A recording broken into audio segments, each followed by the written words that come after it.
আমাদের ক্লাসও হয় না, সামনে পরীক্ষা, ভালোভাবে পড়াশোনা হচ্ছে না। এই সপ্তাহে কোনো ক্লাসই হয় না, একটা স্যারও ক্লাসে যায় নাই, কেউ ক্লাসও করতে চায় না, স্যাররাও যায় না।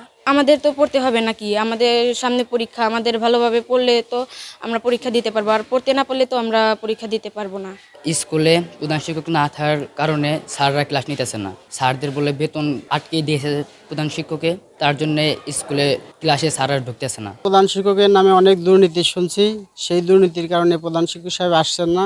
57 দিন ধরে হেডমাস্টার স্কুলে আসে না। উনি রাতের আধারে খাতা নিয়ে আর কি স্বাক্ষর করছে। না, স্কুলে আমি 58 দিন জানি, আমি হলে ছুটিতে আছি। আজ কালকে গেলে 15 দিন। এটা আমার মেডিকেল হিসাবে ছুটি নিছি আমি। আমার এই গিরায় মানে এখন আপনি দেখতে পারেন আমার গিরায় হলো ফোলা।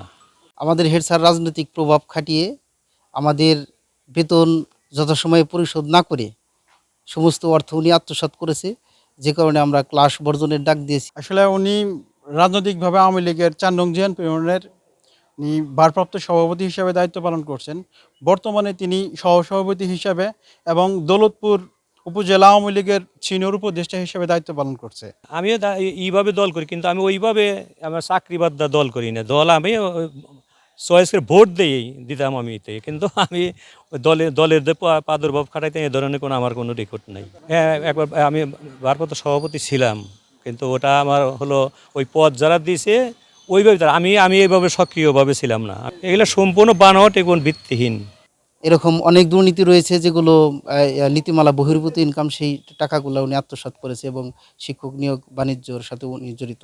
আমি 2013 সালে বিদ্যালয়ে আমি যোগদান করেছি। তখন থেকে এই বিদ্যালয়ের কোনো আয় ব্যয় কমিটি নাই এখন পর্যন্ত। আমরা প্রায় 30 লক্ষ টাকা আমাদের ইনকাম, কিন্তু অপরপক্ষে আমাদের যে শিক্ষক রয়েছেন এবং কর্মচারী তাদের 22 মাসের বেতন এখনও বকেয়া।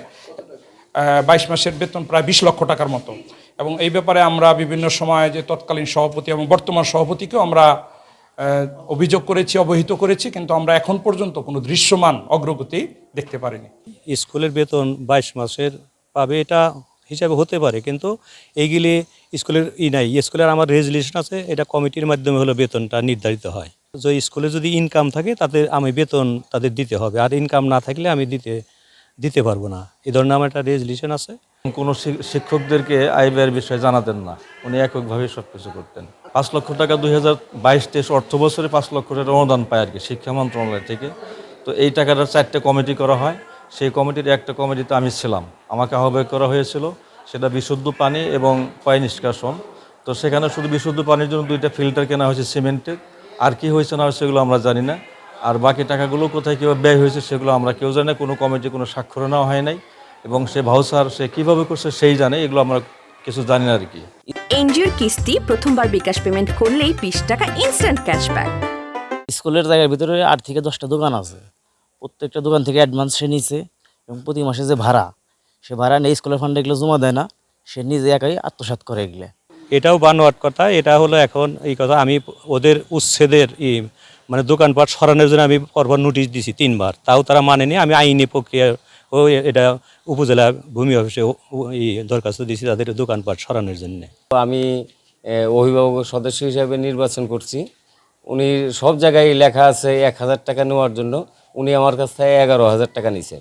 উনি বৈষম্যবিরোধী ছাত্র আন্দোলনের সময় উনি দেশীয় অস্ত্রশস্ত্র নিয়ে দৌলতপুরে উনি মিটিং মিছিল করতেন এবং ছাত্রদের বিপক্ষে অবস্থান করতেন। এই যে বলতেছে যে আমি বৈষম্য বিরোধী ছাত্রদের পক্ষে, আমার ছেলেও তো ছাত্র, তারাও তো, আমার বেটার বউ একজন প্রফেসর, সেও আন্দোলনে সক্রিয়ভাবে জড়িত ছাত্রদের সাথে।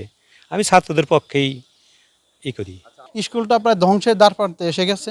আমি এই মুহূর্তে মনে করি এই বিষয়গুলো প্রশাসনের দৃষ্টি আকর্ষণ করছি, বিষয়টা খতিয়ে দেখে হেডমাস্টারের বিরুদ্ধে ব্যবস্থা নেওয়া হোক।